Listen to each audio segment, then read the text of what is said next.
At Fox, you were, for a time, the most popular host. After Fox, you've garnered a huge amount of attention as well.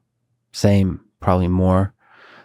Do you worry that popularity and just that attention gets to your head? Is a kind of drug that clouds your thinking? You think? I live in a spiritual graveyard of people killed by the quest for fame, yes. I have lived in it. I would say the two advantages I have, and one, I have a happy family and a stable group of friends, which is just the greatest blessing, and a strong love of nature and that my family shares. So, I'm in nature every day, and I have a whole series of rituals designed to keep me from becoming the asshole that I could easily become. And, but no, of course. That's what and I don't want to beat up on, I'm grateful to Elon, who, gave me a platform, and I mean that sincerely, but I definitely don't spend a lot of time on social media or on the internet for that exact reason. Well, first of all, I think it's, as I've said, a much more controlled environment than we acknowledge.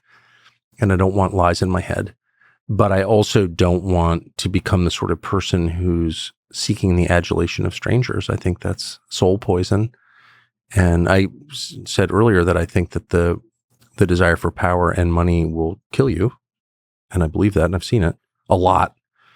But I also think the desire for the love of people you don't know is every bit as poisonous, maybe more so. And so, yes. And it's not just because I've, obviously spent most of my life in public. And in fact, I don't spend my life in public. I'm a completely private person, but professionally, I've spent my life in public. It's not just that. It's like social media makes everybody into a cable news host. And we were talking off the air. I'm obsessed with this. I don't know enough about it, but here's what I do know. South Korea, amazing country, great people. I grew up around Koreans. Probably no group, if I can generalize about a group, that I like more than Koreans. They're just smart, funny, honest, brave. I really like Koreans. I always have my whole life growing up in Southern California with Koreans. South Korea is like dying. It's literally dying. It's way below replacement rate in fertility. Its suicide rate is astronomical. Why is that? It's a rich country. Well, of course, I don't know the answer, but I suspect it has something to do with the penetration of technology into South Korean society. Is I think one of the highest, certainly one of the highest in the world. People live online there.